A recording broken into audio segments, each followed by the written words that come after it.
This is Sophomore Astrology. My name is Sarah, and for this video, I'm going to talk about Pisces or Neptune in all the 12 houses. So be sure to like, share, and comment on this video. Subscribe to my channel. You can follow me on at Sophomore Astrology on Instagram. And then I also have a website, sophomoreastrology.com. There you can message me for a natal chart, birth chart reading. And then also you can check out my blog. I just talk about random spiritual stuff, spiritual downloads that I have, and I just kind of write about those. So you could read those if you would like. Now, to get into the video, I kind of want to give a brief overview about just Piscean, Neptunian energy in general. You know, the thing about Neptune is that it was discovered later. You know, there was what they call like traditional astrology, and traditional astrology didn't include Neptune and Pluto. So Neptune is kind of like a newer planet, you know, and I honestly kind of feel like there's a reason why the discovery kind of happened later, because Neptune represents the dream state or nightmares. It's the oldest sign in the zodiac, and it's more of an ethereal type planet. You know, there's no time is elusive, time is not linear. You know, Neptunian energy is very multidimensional.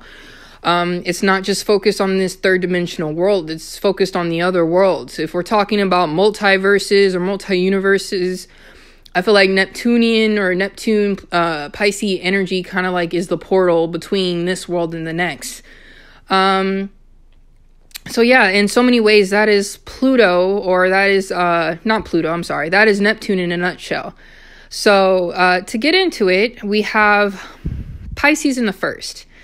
Now, I've already done a video on Pisces rising or Pisces ascendant, which is also Pisces in the first in so many ways too.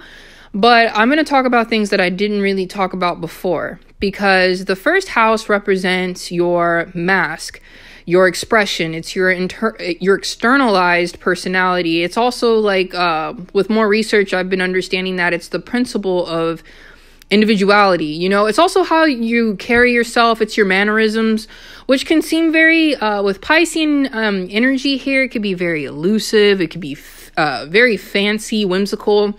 You know, I just kind of think of when people are really good at photography and they really capture the sway of someone's dress, or, you know, the flipping of someone's hair, or, you know, that type of like energy. I feel like that's very Piscean energy. It's just beauty in motion. You know, it's just elusive, fantastical energy in motion. It's embodied because like the first house is ruled by Aries, you know, and Aries is a very physical sign. So yeah, that's pretty much like Pisces in the first house, is that the first impression or the energy that is emitted off someone is very Piscean. It's very elusive. It's very dreamy, but it could also be scary in a way, because Pisces has a way of, you know, bringing out our deepest fears too as well. The next placement I'm going to talk about is Pisces in the second house. Now, the second house is ruled by Taurus, and Taurus is all about movable possessions, the small tangible things that you might keep around your house. It could mean your assets, your income, and your money, right? These are all things that are like items and physical things that are personal to you. So Pisces is in sextile to Taurus here, because both Pisces and Taurus are of the same gender. They're both feminine. So what does it mean when someone has Pisces in the second house? This could mean something as concrete as like they're always losing their stuff. You know, because Pisces is a very elusive energy, it could just mean that, you know, this is a person who might always lose their keys. This could be a person where it's just like money disappears. They don't know where their money went. You know, just money's kind of like, these are the people who open their wallet and then just money just kind of flies out. You know, it's kind of like, it just seems like they're not able to keep a hold of money. It could also mean that they might have like a problem with gambling, you know, the fantasy of, you know, the possibility, you know, I'm thinking about also like playing the lottery. This is very like Pisces in second house, where there's like a hope and a wish to kind of like gain more, but then it's like it could be kind of taken away so easily, you know, like trying to catch a cloud. That's what it feels like when it comes to money. But at the same time though, the positive thing about this placement is that like this person could be a very generous person when it comes to their physical and movable possessions, you know, because Pisces is also considered to be ruled by Jupiter, and Jupiter is very expansive. Jupiter is very lucky. So it's almost like that energy of like, just bet it all, because there is a possibility with Jupiter on their side to be able to like really make money. I don't want anyone to bet all their money away. That's not what I'm saying. But I'm just saying that it's just like, it's not hard for someone to be lucky with money with this placement. I kind of feel like as long as you respect universal law of give and take, and as within, so without, you know, the idea of rhythm and the pendulum of going from up and down, understanding that those are universal laws that none of us could escape. If those are respected and expected, I kind of feel like someone could really play their cards right and be able to really kind of like hold on to quite a bit of like income and money and things like that. So yeah, that's my take of Pisces in the second house. Now, the next house I want to talk about is Pisces in the third house. Now, the third house is ruled by Gemini, and Gemini is all about communication and thought and ideas. It is, Gemini is ruled by Mercury, and in this, it's more like, because Gemini is a mutable air, it's very much about how you jump and how you're flexible from this idea to that. And the thing is that Pisces' relationship to Gemini is that Pisces is in square to Gemini. They're in square because both of them are mutable energies. But so when it comes to their modality, they're the same, but they're different in gender. Pisces is mutable but also receptive, whereas Gemini is mutable, but it's very masculine in the way that it kind of doesn't receive, but it's the opposite of that, you know, of that receptive energy.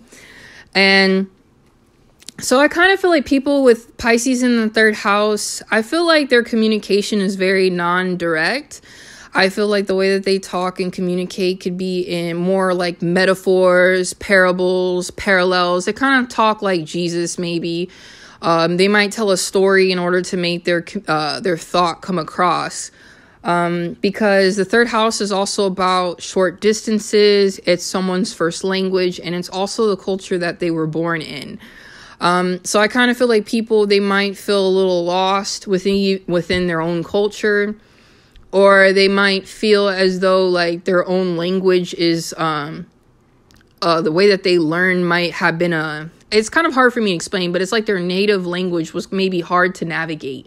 It felt elusive.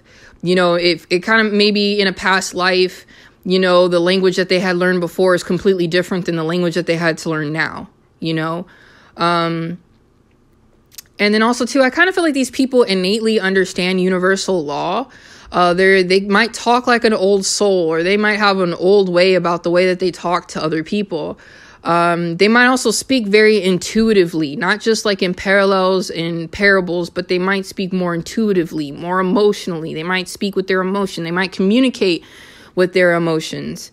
You know, I also feel like as a child, they learned a lot of emotional intelligence. They might have not learned didactic, and they might have not learned concrete things, but they are definitely very smart in reading emotion and understanding the emotion in other people. I also kind of feel like the Pisces in the third house is probably the closest thing to telepathy, because when you talk about aliens or anything like that, I kind of feel like once we kind of evolve completely, Pisces is the last sign. So when it comes to communications, these people might communicate like aliens and be able to understand what's going on without anything being said. I also kind of feel like people with Pisces in the third house, they kind of like learn through dreams and through nightmares. You know, they learn what not to do and what to do from the things that they've seen in the dream state. So that's Pisces in the third house. So the next house, or the next placement, is Pisces in the fourth house. So the fourth house is ruled by Cancer, and Cancerian energy is very motherly. It's nocturnal. It's nurturing. It's feminine too, you know.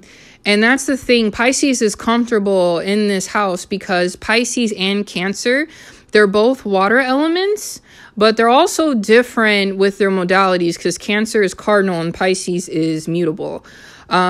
So there's enough difference, but there's also enough similarities that it's harmonious with this placement. So to say in so many ways, it's kind of like this person with this placement might seem like they might see feminine energy as very like daydream like. Their mother may have been a very much of a free spirit, maybe just an elusive character, otherworldly.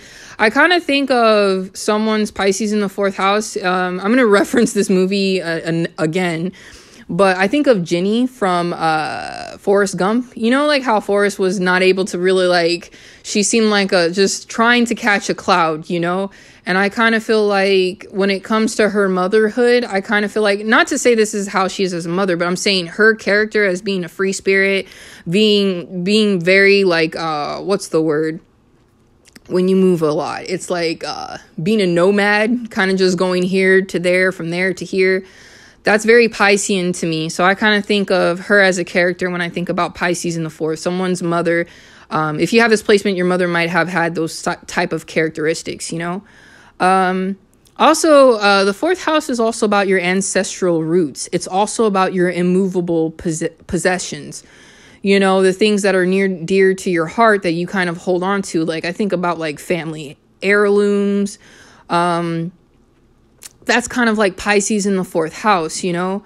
And when it comes to Pisces and someone's ancestral roots, it's like this person might not know where they came from.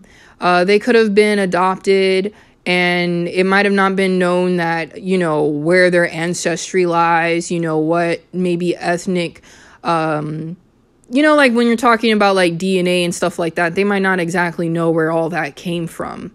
Their ancestral background is kind of like a mystery. It feels very like elusive and unclear and kind of just like something that's not easily tangible or easily found out, you know? And so yeah, that's like Pisces in the 4th house, you know? But also kind of feel like there's a way to kind of like escape in your home and in your comfort zone. There's an escape with that. Like these people with this placement, they like to escape with whatever they're comfortable with, whoever they're comfortable with, whether it's their family or whatever. These people could get very lost in raising their kids and having a family.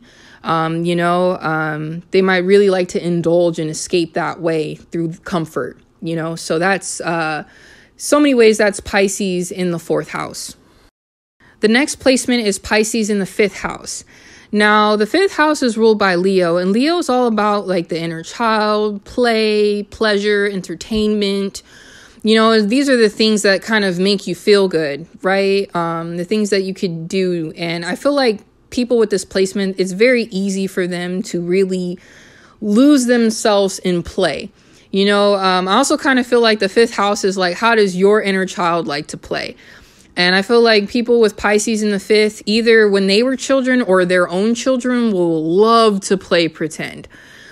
You know, these kids will love to like, you know, either play out scenarios, have fantasies, like they'll be like, you're the mommy, I'm the daddy, and then the doll is our kid type of play.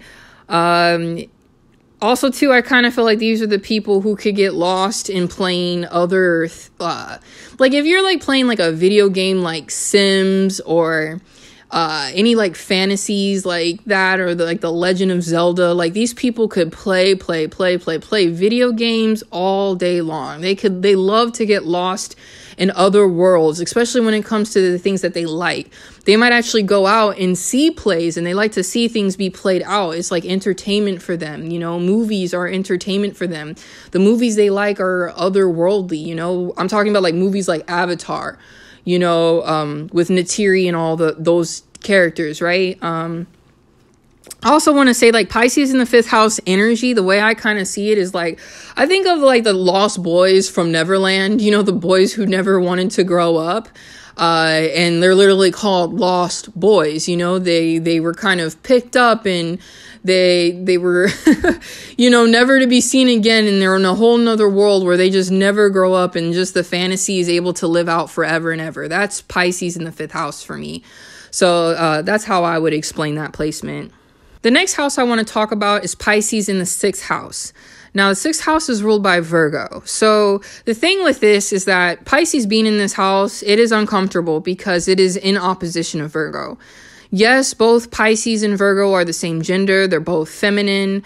Yes, they're the same modality in the fact that they're both mutable. But see, that's what makes them opposite, is because they're so alike that it's like there are two alike where that's why they don't get along. Because harmony is just not having all the same similarities as someone. It's also about having enough friction to keep the relationship going, to keep that ebb and flow. Because you can't just have ebb and you just can't have flow. You have to have both, that banter between two energies for it to work. And the thing about the sixth house, it rules like health, wellness, day-to-day activities. This is like balancing your checkbook type of energy. This is like doing laundry. This is taking out the trash. But then this is also energy such as, like diseases, any ailments, your weaknesses and your tendencies, And with Pisces in the sixth house, these are people who probably don't like to clean, don't like to take out the trash. These are people who don't like the mundane things. They'd rather kind of be lost in something else. They will definitely, or they could be the people who escape in these things, that they get lost when they start cleaning the house. When they do spring cleaning, like they get tunnel vision and nothing else really matters, there's that. But I kind of didn't mention this in the Scorpio video. I'll just mention it here. That also too, Virgo, because it rules diseases and stuff like that, like the house, especially the sixth house, it's like you have to pay attention to what body part that sign rules. So like I didn't mention in the Scorpio video, but Scorpio rules like the genitals, the sex, like reproductive organs. So when it comes to Scorpio in the sixth house, you have to be careful of those conditions and diseases that are relative to like sex organs, because that's just something that you might be, that might be a tendency for you to kind of like to watch out for that and make sure you take care of that, because that could be like a little Achilles heel for you. But to go back to Pisces in the sixth house, Pisces rules the feet. So literally, Pisces in the sixth house people could have an Achilles heel. They could, because Pisces rules feet and phlegm, there might be an issue with like sinus problems or just like, mucusy problems and things like that. So that could show up with someone with Pisces in their sixth house. And I also kind of feel like, just to go back onto the feet thing, Pisces in the sixth house, I just kind of think of Forrest Gump when Lieutenant Dan would say, whenever we stop, change your socks. So just take care of your feet is all I'm saying. And yeah, that's Pisces in the sixth house. The next placement is Pisces in the seventh house. Now, Libra rules the seventh house because the seventh house is all about long-term relationships, whether they're business, platonic, or romantic. Libra rules relationships, harmony, how do you get along with people, all of that. So when you have Pisces in a house that is ruled by Libra, honestly, the relationship between Pisces and Libra is that they kind of don't even see each other. They're not really in each other's radar. But it's like they're very similar energies in the way, because someone with this placement can really get lost in relationships. Like, relationships are an escape. I feel like these people will attract people who are like birds with a broken wing, and they kind of take them in and nurse them back, or they could be, or vice versa, I feel like they attract very lost people sometimes. Also, too, with Pisces, it's like Pisces is an energy that is so giving, though, that it can be taken advantage of, or it's so emotionally intelligent that it can take advantage of other people, right? Because I think Pisces is able to kind of see into people and really see the diamond in the rough. So sometimes they might give themselves or lose themselves in a relationship with someone who's a diamond in the rough. but maybe that person is not exactly ready to shed their rough just yet, and they're not ready for someone with this placement to really be that person to kind of like spiritually revive them with the relationship, right?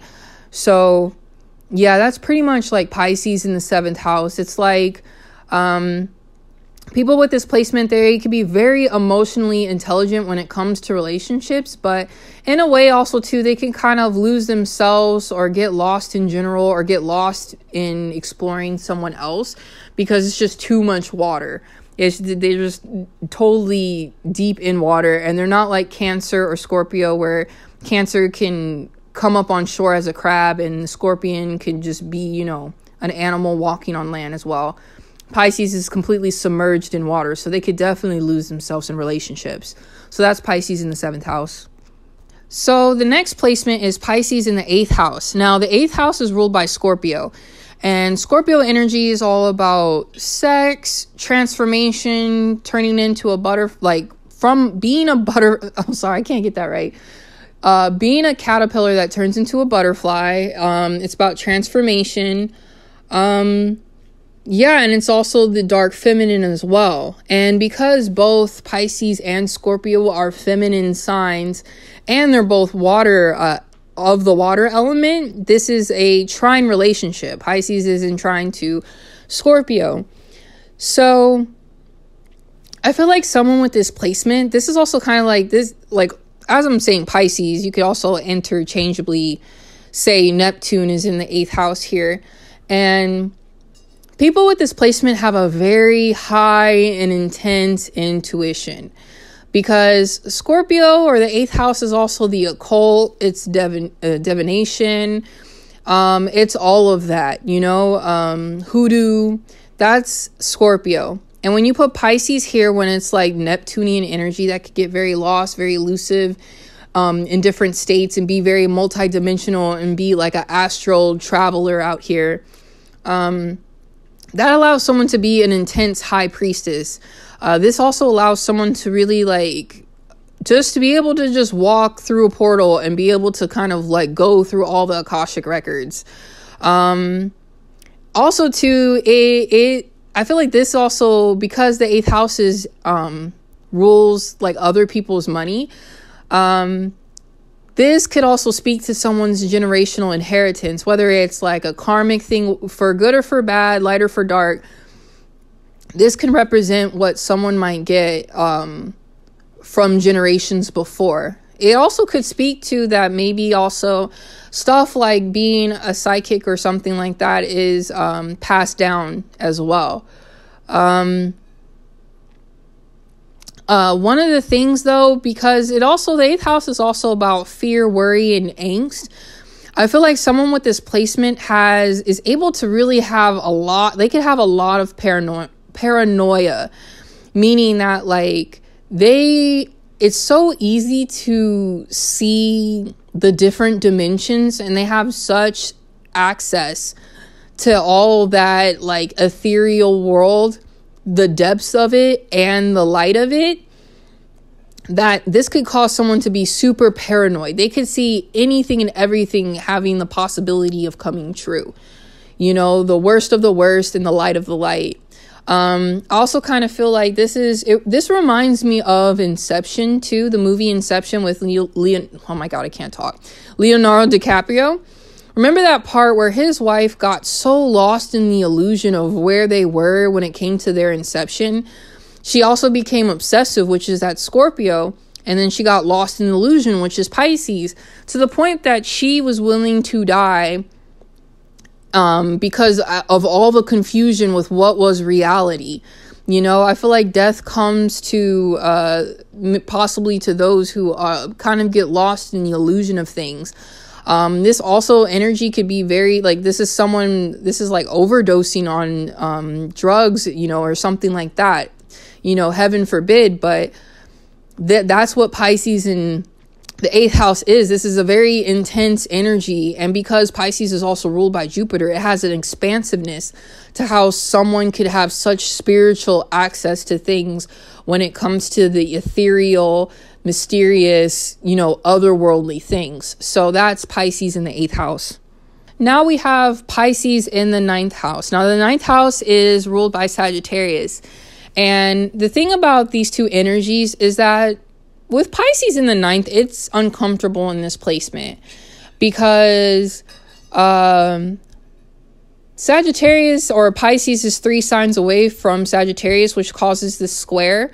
Because yes, both Pisces and Sagittarius are both mutable signs, but they're different genders. Pisces is feminine and Sagittarius is masculine.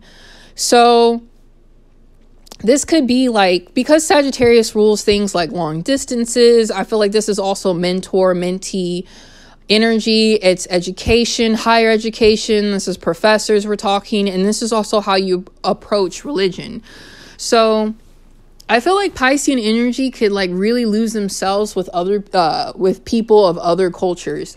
Like these people, I feel like will travel to a different country, and they'll participate in like the celebrations, you know, or they'll definitely lose themselves in whatever ritual celebrations, whatever practices that the people of the other culture do. They will definitely lose themselves in it.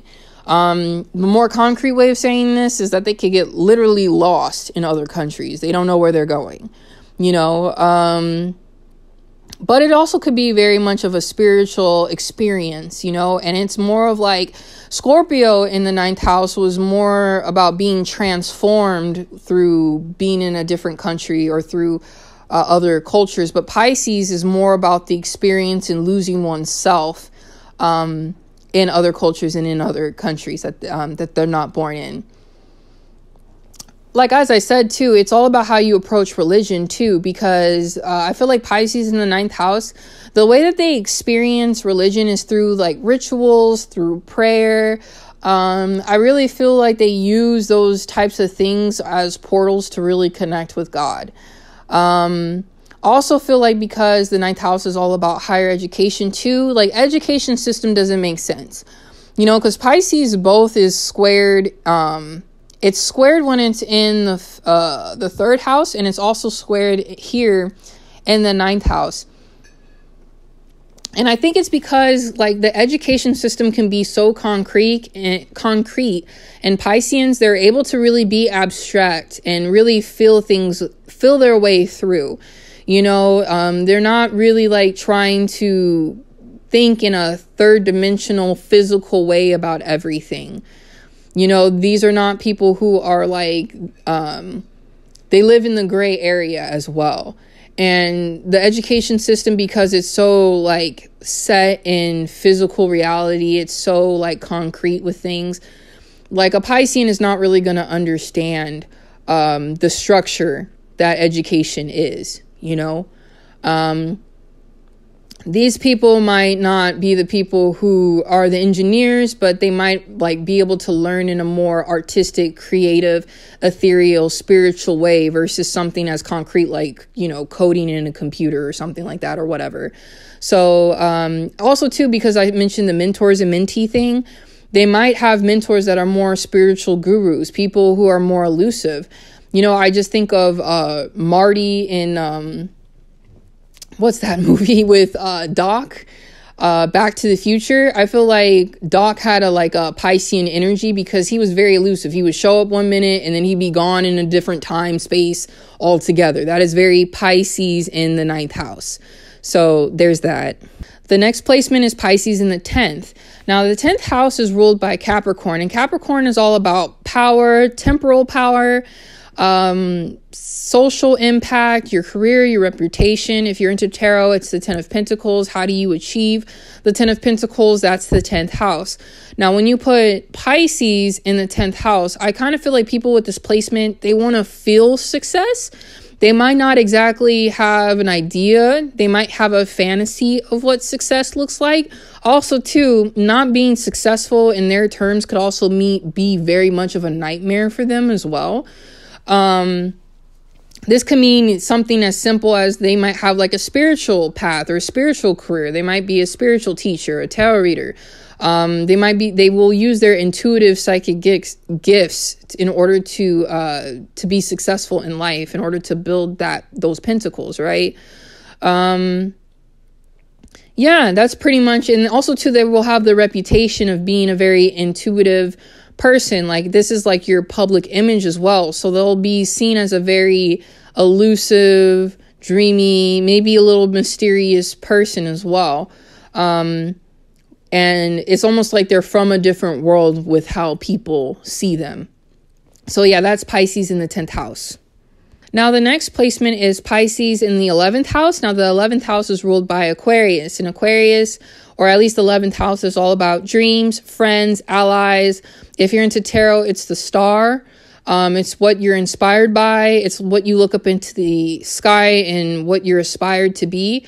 It's also optimistic expectation. So these are people, because Pisces wants to be such a help and wants to be generous and give to other people.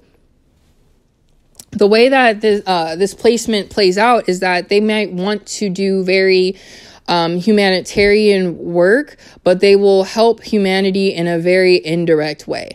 Kind of like when I did, what's her face? Issa Rae's natal chart. She had this, and it was kind of shown in the show Insecure, because I don't know if you saw like Issa, the character in the show, how she wanted to help others, but she did it in an indirect way. It was almost like she was the man behind the curtain and orchestrating and organizing these events and opportunities for underserved populations, you know, the ones that she connected with in Inglewood, right? And I kind of feel like that's what Pisces in the 11th house is. These people do very much humanitarian work, but they don't really necessarily are in the public eye. They do it in a very indirect way, a very elusive way, where they cause people to experience and feel things and do things that they might have not done before. It's more of an experience. They want society to experience things to improve and be better, and to just like evolve from what they see and do versus just being hands-on with society. So that's Pisces in the 11th house. And then last but not least, we have Pisces in the 12th house. Now here, because this is where Pisces is at home. Pisces has traveled through the 1st, 2nd, 3rd, all the way to the 11th house. And now Pisces is in the 12th house. Pisces is the last sign, and the 12th house is the last house. So this is just the last, it's the ta-da, it's the curtain call at the end, right? Or just before the curtain call. So Pisces is at home here. Pisces has traveled through all the signs. And that's why Pisces feels like it's the oldest sign, because it kind of feels like it's come back multiple lifetimes to learn all those lessons to kind of come full circle. Now, because Pisces is in a Piscean house, it's almost like Pisces is in conjunction with itself. That's what conjunction is. It's just the same sign. And with that, it could be very subjective. People with this placement can be very subjective in how they are with their Piscean energy. When it comes, because the 12th house rules you like someone's undoing, just spirituality, the spirit of something. The 12th house is all about more of a feeling of how your soul and your spirit is. It also kind of connects you to your past lives. So this placement kind of reminds me of like, because Piscean energy is so ethereal and so dreamy, Piscean energy can allow you to explore the best of the worlds and of the dimensions. It'll show you such beauty of the dreams and how fantasy could really like make your dreams come true. I think of like, this is an energy similar to kind of like, how Disney calls itself, or Disneyland calls itself, the happiest place on earth? That's what I kind of think is that reach, is like the reach that Pisces goes for. But also too, Pisces is, could be your worst nightmare, because Pisces rules institutions like prisons, hospitals. These institutions are rough, you know what I'm saying? And it's just kind of like Pisces also rules that. Like Pisces, like the 12th house rules criminal activity as well. And that's why I kind of think that it's interesting, because Pisces, honestly, the dark of Pisces, when you're talking about the polarity of Pisces, because the polarity is explored because it's exploring itself. And with itself, you experience the light of the light, but then you also experience the dark of the dark. So these people, they could really dive deep. They could honestly just straight up visit hell because it's like this placement reminds me of like the Further in the Insidious movies. And it also reminds me of like the Sunken Place in Get Out. You know, just that entrapment of kind of being lost in a world where it's not easy. It's not just as easy as a tangible doorknob to turn to get out, you know? But I also kind of feel like on the flip side of this, it's like this allows you to also reconnect with Creator. This allows you to reconnect with Source, because you kind of have to lose yourself in order to really be a part of that. Because I know that there's that, you know, that saying of like having to be like a child when it comes to approaching God. And that's what Pisces does. It kind of loses all its head knowledge and is just naive and vulnerable and allows itself to be open. And that is what aligns you to the universe, is that openness, that trust in whatever will happen is for you and not against you, you know, because ascension is not linear. Time is not linear. And Pisces in the 12th house really explores that to the fullest. So yeah, that's kind of like my take with Pisces or Neptune in all the 12 houses. I hope you enjoyed this video. Please comment if any of these placements really resonated with you, what your experiences are. I'm so down to learn more. And with that, I hope you enjoyed this video and you enjoy the rest of your day.